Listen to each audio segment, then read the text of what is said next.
Assalamualaikum warahmatullahi wabarakatuh.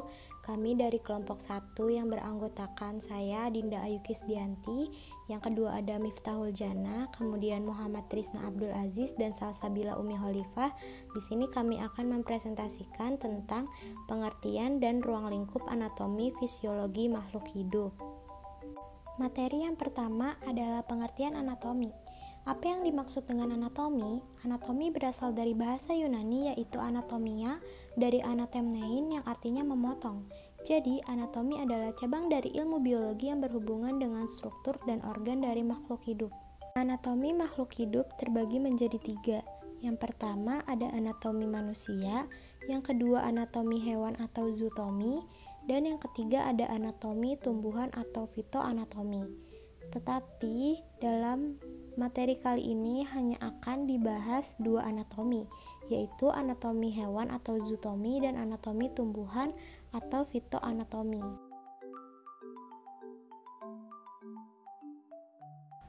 Yang pertama adalah pengertian anatomi hewan. Anatomi hewan adalah ilmu yang mempelajari tentang bagian-bagian organ tubuh hewan beserta fungsinya. Dalam pengamatan anatomi hewan diperlukan adanya pembedahan untuk mengetahui lebih jelas sistem organ pada hewan, khususnya organ sistem pencernaan dan organ sistem pernafasan secara langsung. Anatomi hewan disebut juga sebagai anatomi perbandingan atau morfologi hewan jika mempelajari struktur berbagai hewan, dan disebut anatomi khusus jika hanya mempelajari satu jenis hewan saja. Selanjutnya adalah pengertian anatomi tumbuhan. Anatomi tumbuhan atau fitoanatomi merupakan analogi dari anatomi manusia dan hewan. Anatomi tumbuhan ini adalah ilmu yang mempelajari struktur fisik tumbuhan.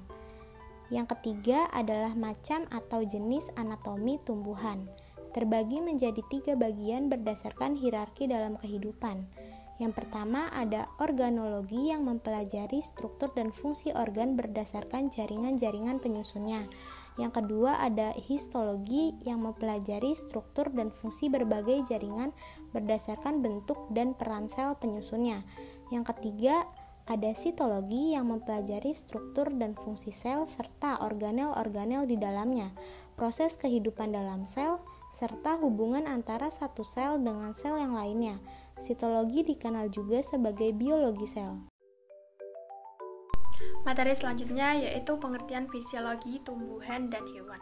Kata fisiologi berasal dari bahasa Latin yaitu physis berarti alam dan logos berarti ilmu.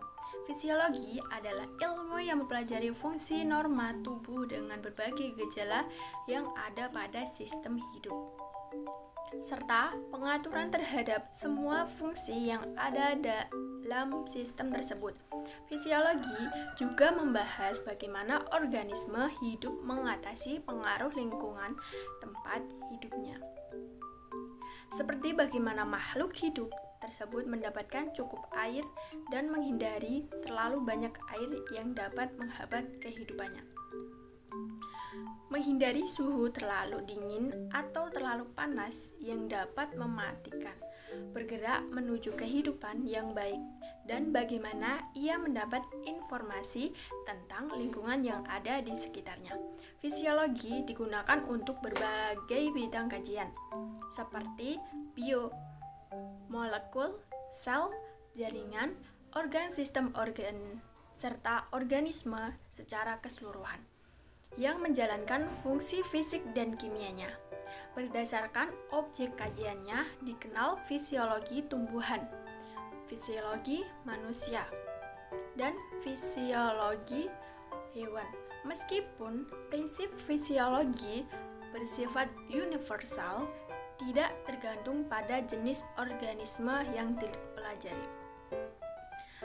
Yang pertama yaitu fisiologi tumbuhan. Fisiologi tumbuhan merupakan cabang biologi yang mempelajari tentang metabolisme yang terjadi pada tubuh tumbuhan yang menyebabkan tumbuhan tersebut dapat hidup. Fisiologi tumbuhan dapat diartikan sebagai ilmu tentang alam tumbuhan. Fisiologi tumbuhan mencari keterangan-keterangan tentang kehidupan tumbuhan, mempelajari Mempelajari fisiologi tumbuhan akan menambah kekaguman kita akan banyak hal yang terjadi dalam kehidupannya. Kajian tentang fisiologi tumbuhan lebih ditunjukkan pada berbagai mekanisme atau proses biologis yang terjadi di dalam tumbuhan. Ruang gerak untuk mencari keterangan-keterangan yang berhubungan dengan kehidupan tumbuhan dibatasi oleh hukum-hukumnya. Hukum-hukum alam. Tujuan mempelajari fisiologi tumbuhan adalah kita dapat memahami fungsi sinar matahari yang bermanfaat bagi tumbuhan untuk menghasilkan karbohidrat, menghasilkan oksigen dari bahan baku organik yaitu berupa air karbodioksida. Apa yang menyebabkan tumbuhan layu ketika kekeringan dan berbagai macam gejala lainnya yang diperhatikan oleh tumbuhan. Kita ketahui tumbuhan itu sebenarnya bergerak, namun gerak pada tumbuhan itu bersifat pasif, tidak seperti hewan yang aktif bergeraknya. Karena reaksi rangsangannya itu lebih cepat hewan daripada tumbuhan. Berdasarkan penyebabnya, gerak pada tumbuhan digolongkan menjadi gerak hidroskopis dan gerak esionom. Pada pembahasan kali ini, kita akan membahas secara rinci masing-masing jenis pada tumbuhan. Yang pertama yaitu gerak hidroskopis atau biasa disebut otonom. Gerak hidroskopis adalah gerak yang disebabkan oleh pengaruh atau perubahan kadar air. Contohnya adalah pecahnya buah polong-polongan atau petai Cina dan gerak pembuka dan menutupnya sporangium pada tumbuhan lumut atau peristom. Nah, yang kedua yaitu gerak esionom. Gerak esionom adalah gerak yang dipengaruhi rangsangan dari luar. Gerak ini dibagi menjadi 3, antara lain tripisme, tropisme, nastin, dan taksis. Nah, yang kedua yaitu fisiologi hewan. Fisiologi hewan adalah cabang ilmu biologi yang mempelajari fungsi dasar dan mekanisme kerja alat-alat tubuh dalam kondisi normal, yaitu dalam rangka menciptakan homeostatis. Fisiologi hewan memiliki posisi sentral sehingga tak terpisahkan dengan ilmu-ilmu lainnya seperti kimia, fisika, dan matematika. Cabang-cabang biologi yang berkaitan erat dengan fisiologi hewan terutama adalah biokimia dan struktur perkembangan hewan, anatomi, histologi, embriologi.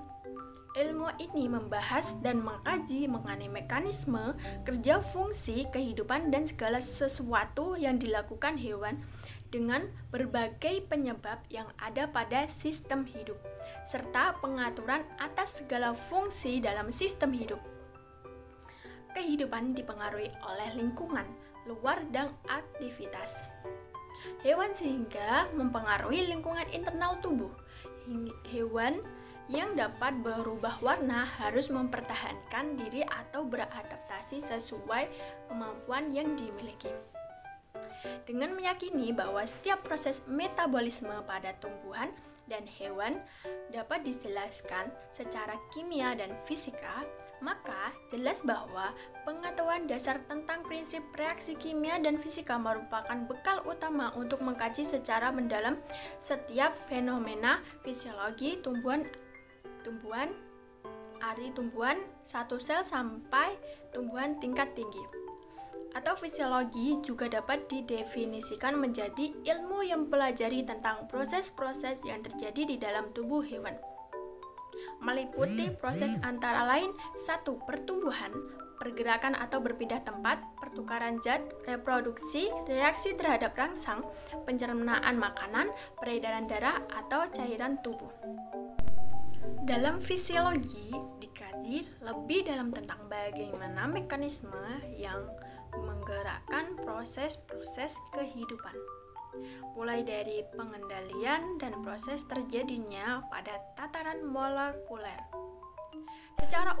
Secara umum, hewan bergerak aktif yaitu bisa berpindah dari satu tempat ke tempat yang lain. Hewan dapat melakukan gerakan karena memiliki rangka sebagai penguat tubuhnya. Selain itu, rangka juga berfungsi sebagai tempat melekatnya otot-otot untuk pergerakan tubuh. Sistem rangka bukanlah merupakan sistem yang mutlak harus dimiliki oleh setiap jenis hewan. Pembahasan selanjutnya adalah mengenai ruang lingkup fisiologi tumbuhan. Fisiologi tumbuhan merupakan cabang dari ilmu biologi yang mempelajari tentang proses metabolisme pada tumbuhan, di mana proses dari metabolisme ini dipengaruhi oleh beberapa faktor mikro yang berada pada sekitar tumbuhan tersebut. Dan fisiologi tumbuhan ini digolongkan dalam beberapa golongan, dalam beberapa ruang lingkup, yaitu fisiologi tanaman, fisiologi lepas panen, ekofisiologi, dan fisiologi benih. Yang pertama adalah fisiologi tanaman.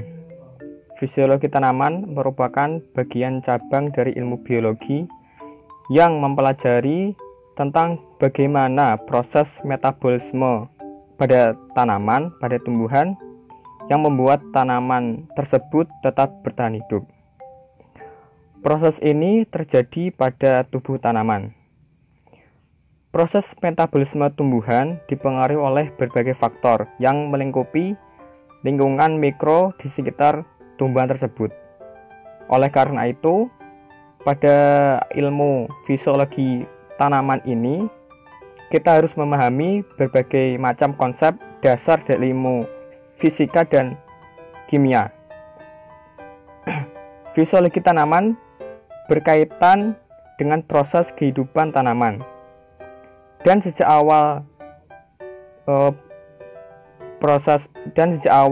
dari pembahasan fisiologi tanaman ini difokuskan pada tanaman tingkat tinggi, yaitu tanaman yang memiliki kemampuan membuat makanan sendiri, yaitu tanaman autotrofik. Yang kedua adalah fisiologi lepas panen. Cabang fisiologi tumbuhan ini menelaah tentang proses fisiologi yang terjadi pada organ hasil panen, hasil dari panen tanaman. Seperti kalau padi ya gabahnya. Reaksi-reaksi yang terjadi umumnya bersifat katabolik, yakni penguraian senyawa-senyawa bermolekul besar, atau lebih kompleksnya seperti pati, selulosa, protein, lemak, ataupun asam nukleat menjadi senyawa yang bermolekul lebih sederhana atau lebih kecil. Usaha-usaha untuk memanipulasi laju reaksi katabolik ini terjadi bertujuan untuk memperpanjang kesegaran dari hasil panen atau organ hasil panen pada tanaman tersebut. Yang selanjutnya adalah ekofisiologi. Ekofisiologi lebih menekankan pada pengaruh faktor lingkungan abiotik, misalnya dari intensitas cahaya pada sekitar tanaman, ataupun lingkungan pada tanaman tersebut, atau lamanya penyiraman, kualitas cahaya, suhu, maupun kelembapan di area tanaman tersebut. Juga perubahan konsentrasi gas-gas atmosfer, sifat fisika atau kondisi tanah yang menjadi media perkembangan pada tanaman. Cabang ekofisiologi yang memfokuskan pembahasan pada tanggapan tumbuhan terhadap kondisi lingkungan yang tidak optimal disebut stres fisiologi. Benih. Fisiologi benih ini mempelajari proses perkecambahan benih melibatkan berbagai tahapan dan proses yang mengikutinya. Kecambah biasanya dibagi menjadi 3 bagian utama, yaitu radikula atau akar embrio, hipokotil, dan ketiledon, daun lembaga, juga disebut daun lembaga. 2 kelas dari tanaman yang berbunga ada 2 yang sudah kita pelajari pada SMP maupun SMA, yaitu tanaman yang memiliki biji berkeping 2 dan berkeping 1 alias monokotil dan dikotil. Selanjutnya saya Salsabila Umi Khalifah NIM 76. Di sini saya akan menjelaskan tentang ruang lingkup fisiologi hewan. Ruang lingkup fisiologi hewan ini membahas tentang ilmu yang mempelajari fungsi normal tubuh dan berbagai gejala yang ada pada sistem, atau dapat didefinisikan menjadi ilmu yang mempelajari tentang proses yang terjadi di dalam tubuh hewan. Proses tersebut meliputi diantaranya yaitu pertumbuhan, pergerakan atau perpindahan, pertukaran zat, reproduksi, reaksi terhadap rangsang, pencernaan makanan, dan lain sebagainya. Ilmu fisiologi sendiri tidak dapat berdiri sendiri, mutlak membutuhkan bidang ilmu lain untuk menyelesaikan permasalahannya. Bidang-bidang ilmu lain yaitu struktur perkembangan hewan dan biokimia. Fisiologi hewan membahas tentang cara yang dilakukan agar hewan dapat bertahan hidup di suatu lingkungan. Di antaranya yaitu yang pertama, cara hewan memperoleh air dalam jumlah cukup atau menghindari pemasukan air yang terlalu banyak ke dalam tubuh. Yang kedua yaitu cara hewan menghindarkan diri dari keadaan yang membahayakan seperti suhu yang sangat dingin atau panas. Yang ketiga yaitu cara hewan berpindah tempat untuk menemukan lingkungan yang sesuai agar dapat memperoleh makanan atau kawin. Yang keempat, cara hewan memperoleh informasi tentang keadaan di lingkungannya. Fungsi dan struktur tubuh hewan memiliki hubungan yang sangat erat. Keduanya merupakan satu kesatuan yang tidak dapat dipisahkan. Oleh karena itu, untuk mempelajari fungsi jaringan atau organ tertentu, terlebih dahulu kita harus mempelajari struktur organ atau jaringan yang dimaksud. Terima kasih, sekian dari kelompok kami, kurang lebihnya mohon maaf. Wassalamualaikum warahmatullahi wabarakatuh.